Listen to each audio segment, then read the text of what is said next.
शिक्षा से रोजगार का संबंध भी एक पावरफुल इंडिकेटर है। शिक्षा के माध्यम से इकोनॉमिक डेवलपमेंट के इंडिकेटर के रूप में।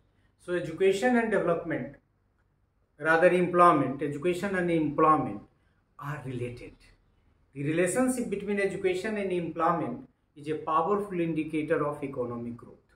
मतलब आर्थिक प्रगति और विकास के लिए शिक्षा और शिक्षा के माध्यम से बढ़ रहे रोजगार के अवसर एक पावरफुल इंडिकेटर है।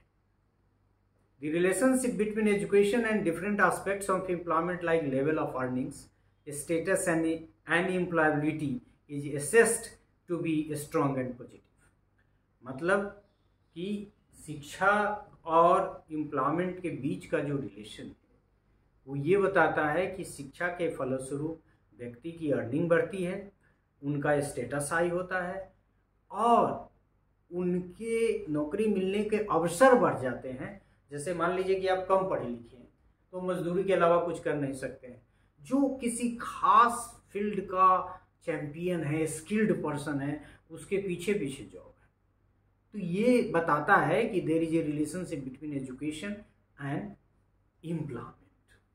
और ये level of earnings, status and employability is assessed to be strong and positive. Education प्राप्त करने के फलस्वरूप आपका लेवल ऑफ अर्निंग्स बढ़ेगा, स्टेटस हाई होगा और आपकी एम्प्लॉयमेंट की अपॉर्चुनिटी बढ़ेगी। ये सब रिसर्च फाइंडिंग्स आ चुके हैं और ये सब तो एक तरह से यूनिवर्सल ट्रूथ जैसा है जो आप अपने आसपास के घटनाओं के ऑब्जर्वेशन से देख सकते हैं। The number of years of education is the best single predictor of the eventual occupational status and earnings of an entrant into the labour market. मतलब आप मैट्रिक किए हैं, इंटर किए हैं, ग्रेजुएशन किए हैं या फिर नॉन मैट्रिक है या फिर साक्षर हैं या निरक्षर हैं या फिर थोड़ा बहुत पढ़े लिखे हैं, लिखना पढ़ना आता है। अब ये से सीधा रिलेशन है कि आपकी अर्निंग कितनी होगी या फिर आपका जॉब मार्केट में एलिजिबिलिटी कितना है, किस किस जॉब के लिए आप एलिजिबल है। The two major factors which influence the demand of education are the prospects of earning over a life span of an educated person and or the expected private and social benefits। मतलब शिक्षा का एक indicator है influence करने वाला, वो पहला है कि शिक्षा के फलस्वरूप आप कितना प्रोस्पेक्ट्स ऑफ अर्निंग कितना बढ़ जाता है आपकी कमाई का माध्यम लाइफ के डिफरेंट स्पान्स में। और ये सब रिसर्च फाइंडिंग्स हो चुकी है कि एक आदमी इतना एजुकेटेड है, एक आदमी इतना एजुकेटेड है, तो पूरे लाइफ टर्म में ये आदमी इतना ही कमाता है और ये आदमी इतना कमाता है। ये टर्म मैं नहीं बोल रहा हूँ, जनरल टर्म में बोल रहा हूँ। So these have already established and you all know and the expected private and social benefit. Private and social मतलब व्यक्ति को कितना फायदा होगा और समाज को यदि एजुकेटेड व्यक्ति है तो ये एक बहुत बड़ा फैक्टर है जो ये बताता है कि डिमांड ऑफ एजुकेशन क्यों है और क्यों होना चाहिए। दूसरा, the education cost both direct and indirect which a student and और his her family must bear to get him her educated. और दूसरी बात है कि एजुकेशन प्राप्त करने के क्रम में दोनों तरह का कॉस्ट बियर करना होगा एजुकेशन का, एक तो डायरेक्ट और दूसरा indirect. The demand of education is a derived demand for employment opportunities fetching higher wages specially in the modern sectors which assure higher earnings over the entire period of employment. मतलब आपने यदि ज़्यादा शिक्षा प्राप्त कर ली है तो आपको अच्छा रोजगार मिलेगा और आपका लाइफ टाइम अर्निंग जो होगा वो ह्यूज मात्रा में बढ़ जाएगा। The ability of an individual to enter the modern employment sector and exploit the opportunity for higher earning is influenced by various factors, some of which are as। मतलब किसी भी इंडिविजुअल की जो कैपेबिलिटी बढ़ती है एजुकेशन के फलस्वरूप, जिससे एम्प्लॉयमेंट सेक्टर में उसके लिए अपॉर्चुनिटी बढ़ती हैं, उसको कैसे इन्फ्लुएंस करता है, कौन कौन से फैक्टर से प्रभावित होते हैं, कैसे देखें। There exist a marked wage differential between jobs in modern sector which are largely mechanised and the traditional sectors like farming, handicrafts etcetera which are basically labour intensive.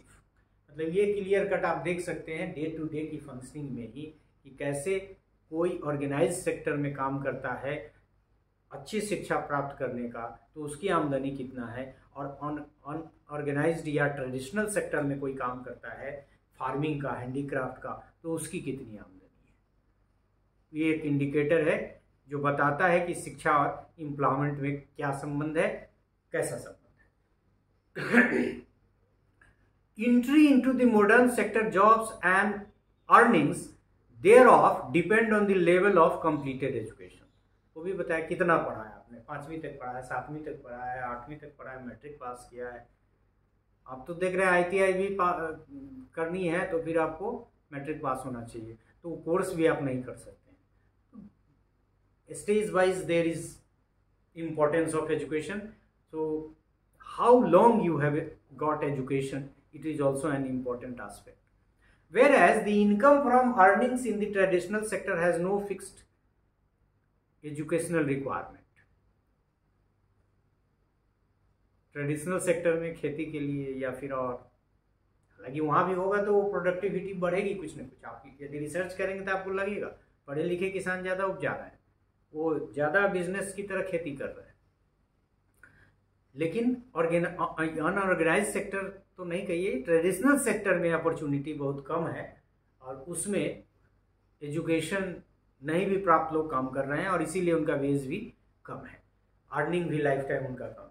The cause is not only interpersonal differential in earning but also low average earnings in the latter sector. मतलब this जो ये education नहीं है, ये education की कमी वो interpersonal differential नहीं करते हैं कि इस सेक्टर में कम उस सेक्टर में कम, लेकिन ये low average earning in latter sector में भी करता है, दूसरे सेक्टर में भी, जैसे अनऑर्गेनाइज सेक्टर जो है उसमें भी करते हैं। मतलब एजुकेशन सीधे तौर पे आपकी अधिक आमदनी को इंडिकेट करता है। अनएजुकेटेड लोग या कम एजुकेटेड लोग कंपैरेटिवली कम कमाते हैं वर्तमान में भी और सब मिला के भी पूरे भविष्य में। The larger the income differential between the two sectors the greater will be the demand for education and training. The larger the income differential, traditional और इधर मॉडर्न, दोनों में जो डिफरेंस है वो बहुत ज़्यादा है, तो ये वाला आदमी को भी तो एजुकेशन चाहिए। नहीं देखेगा ना कि नहीं हम क्यों ऐसी स्थिति में हैं, so there is the demand of education and training in a more intense manner. For an individual who successfully completes the necessary schooling, entry into the modern sector labor market provides a higher probability of getting a well-paid urban job. Obvious है, जो ज़्यादा पढ़ा लिखा है उसके लिए opportunity ज़्यादा है, प्रोबेबिलिटी ज़्यादा है कि उसको जल्दी से अच्छा ऑर्गेनाइज सेक्टर में, अट्रैक्टिव अर्बन एरिया में नौकरी मिल जाए। One who does not have access to adequate levels of education does have such opportunity. One who does not have access to adequate levels of education does not have such opportunity. उनके पास ये opportunity नहीं। The connection between education and employment is strong. जैसा कि हम लोगों ने अभी discuss किया, इसमें बहुत सारी बातें हैं, बहुत सारी बातें आप अपनी तरफ से ऐड भी कर सकते हैं। You can put examples from your own life and your own surrounding as well. Education, employment and earning are not only closely related to one another but to a large extent interdependent.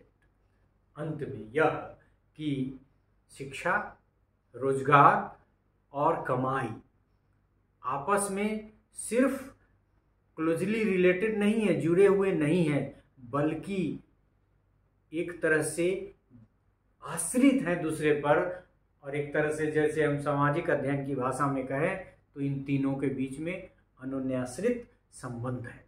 So there is interdependency among education, employment and earning. तो इस तरह से हम लोगों ने देखा कि शिक्षा का सीधा संबंध रोजगार से है और रोजगार के माध्यम से प्रोडक्शन और फिर आर्थिक विकास से है।